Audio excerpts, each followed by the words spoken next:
Hello, everybody. This is from Milwaukee to Nashville. I'm Daniel Gunamo. And over here. Hi, John. How you doing? Pretty It's been good. a weird 4 days, ain't it? It has been. We enjoyed our time with our families and Yep. stuff. Well, we had our few days off. Our deepest thoughts are in quick, speedy recovery to the Florida Everblades. Before we get into the National Predators thing, Yes. the Everblades team came down with COVID. That is why their games this weekend were canceled. Um, I'm I am aware that I mentioned this in our last video, but I thought I'd find it prudent to why we've been off for the last weird 2 days, because we'd have a video tomorrow for you guys too if that wasn't happening. So Right. tonight we have a special treat for you coming on our YouTube channel. It is a YouTube exclusive of our thoughts on the Seattle Kraken and the NHL TV deal. So check out our YouTube page, From Milwaukee to Nashville. Also follow us on Twitter at From Milwaukee to Nashville or from MKE to Nash. With that being said, huh? Oh yes, our friends at Hockey Locker. See, I got rust. I'm sorry. Hockey Locker, 2002 West Hart Avenue, Milwaukee, Wisconsin. You can call them at 414-800-7585 or visit their website at hockeylockermilwaukee.com. They will outfit you with all your hockey needs. Player gear, they got you covered. Goalie gear, they got you covered. Fan gear, they definitely got you covered. And guess what? They do got new goalie gear in as well. They also have refereeing gear if you need a Halloween costume.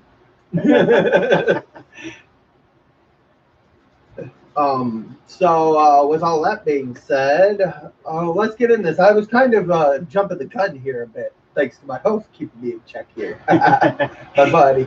Alrighty, shots on goal was 34-28 in favor of Nashville. The Stars took 51% of the faceoffs to 49, so pretty much even. Right. Both teams were over on the power play. Dallas was 0 for 1, Nashville 0 for 2. 10 penalty minutes for Dallas, 8 for Nashville. A lot of matchings. Hits were 24-17 Nashville. When we hit, we were out hitting them and definitely getting under their skin. Block shots were 16-10 for the Stars.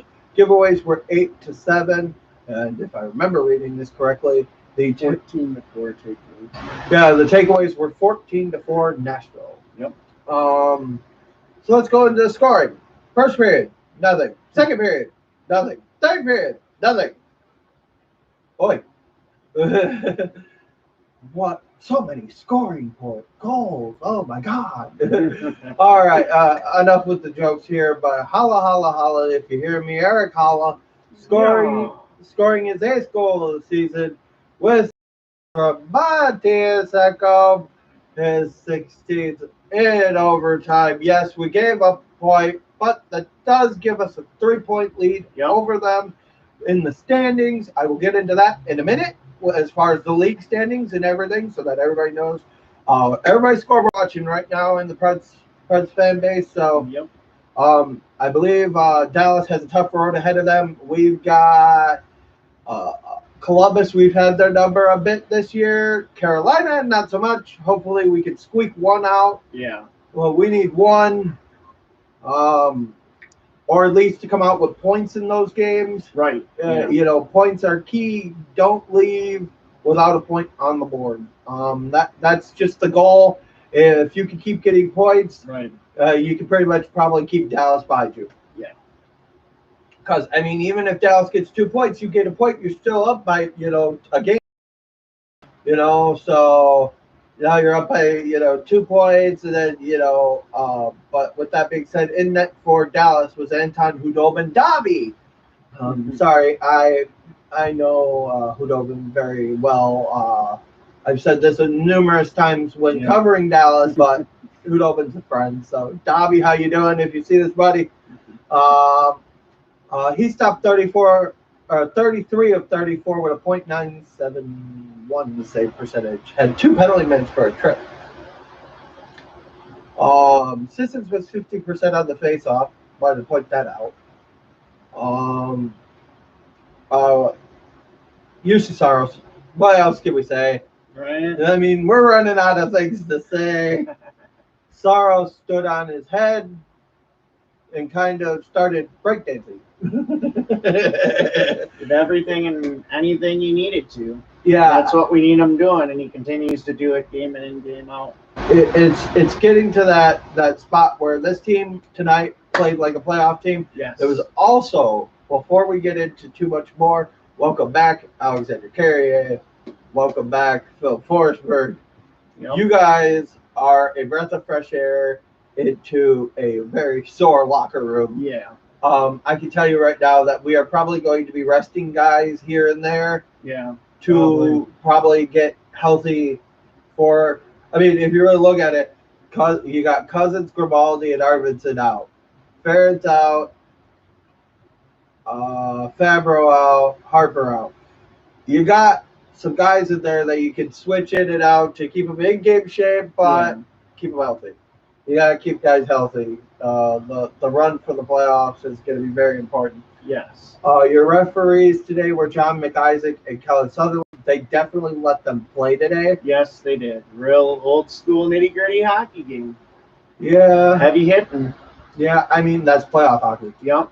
I mean, and I wouldn't have expected anything less between the two, even if it was the first game of the year. Right. Yeah. Because of the bitterness between the two. They created quite the rivalry. Yeah. It's been exciting to watch. I mean, you got two country towns. Dallas is known for, well, everything country.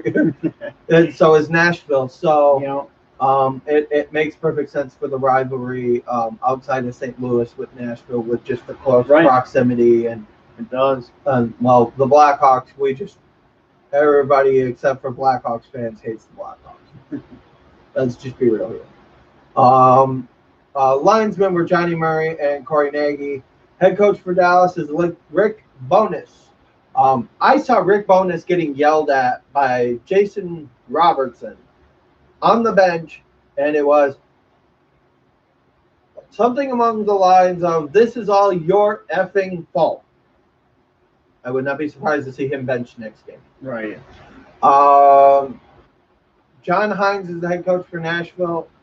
As much crap as I give this man for their play early in the year, I also gave them slack because of the lack of training camp and lack of preseason games. Those two things do not help build a locker room going into a full season. No. So those are definitely a need. All right. Scratches for Dallas was Dennis Kirinov, Justin Dowling, and Joe Hanley. I would have loved to see Justin Dowling in this game. I've always been a fan or admirer of his in the AHL. When we play Texas, I always thought he was a good player. I do keep my eye out, obviously, for talent. The scratches for Nashville were Ben Harper, Nick Cousins, David Ferentz, Rocco Grimaldi, Victor Arvidsson, Jeremy Davies, and Dante Fabro. Half of those are injured. The other half were healthy scratches. Yep. So pick and choose what you decide. All righty. So I said we were going to get into the standings here. So let's take a look. I mean, as we wait. All right. So look at that. It gives us the Central right away. It's so nice. Right. All right, you got Carolina leading with 75 points.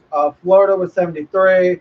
Tampa with 71. And Nashville right behind, well, kind of way behind with 58. But we're holding our own in a division that those top three teams have been killing everybody. Stacked. They are stacked, and they are killing everybody in this conference. Yeah. And it's not to say that Nashville couldn't hang with them. It's just, given the circumstances that they have, just to stay in that 4 spot with Dallas and Chicago chomping, those things happened. Now, I know Chicago, I think they were planning on selling. I don't think they thought they had a chance at all. Dallas does have 1 game in hand, but they are 3 points back. Right. Chicago, they're mathematically pretty much out. They got to get 8 points, or they got to get 10 points in 5 games. Not undoable. No. but Very difficult. very difficult to win out. Yep. And hope that Nashville and Dallas Lose out. So you're kind of in a position now. They do have a game in hand against Nashville as well. So I mean, they do have a luxury of that. Nashville only has 4 games after tonight left. Yep. It's winding down. It's weird to say we're covering regular season in May. It really is. I wish we played on May the 4th because I'd have Star Wars jokes for days. May the 4th be with you. And I mean that Phil Forsberg. All right. Columbus brings up the rear in that with 16, 25, and 11. Yeah. They're worse than Detroit? Yeah. All right. Then you got Vegas, Colorado, and Minnesota. With Columbus, or St. Louis, they're going to get the 4th spot there from the looks of it. I mean, unless Arizona can squeak it out, but they got a couple of games in hand. I don't see it. Then in the North this year has been really weird. Yeah. You got Toronto and Edmonton kind of battling, and then you got teams who win and then they lose, and then they win and then they lose. Winnipeg is my one worry right now. They have lost 6 straight. Yeah. And 3 and 7 in the last 10. Toronto has clinched. Edmonton, they can pretty much count themselves in. As well as Montreal, Calgary, they're not catching anybody. Ottawa's definitely out, and Vancouver's in last. They ain't catching no one as well. Right. In the Mass Mutual East, you got Pittsburgh, Washington, and the Islanders. They have all clinched. Yeah. So they're going on. The battle right now isn't really a battle. It's just a matter of time before Boston clinches. Yeah. So it's not, that's pretty much it. I mean, Boston has 2 games in hand on the Rangers and behind them. And they're already almost up by 8 points. So that's done. Buffalo, they're going to finish last in the league at 13, 20, 32, and 7. I don't think there's anybody.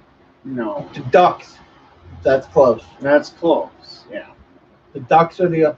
Well, they go by points, so. I mean, 4-point differential. Yeah, it's a 4-point. Yeah, and that's just saying that. I mean, and then you have Buffalo, Anaheim, and then up behind them is Vancouver, and then it goes Columbus, and then Detroit. So it'll be interesting to see how the draft works. Yeah. I'm really looking forward to covering that after just watching the NFL draft. So with that being said, we will see you guys in about a couple minutes or so. Let us click up and set some stuff up, and we will see you guys in about 5 minutes. All right, later. Thank you.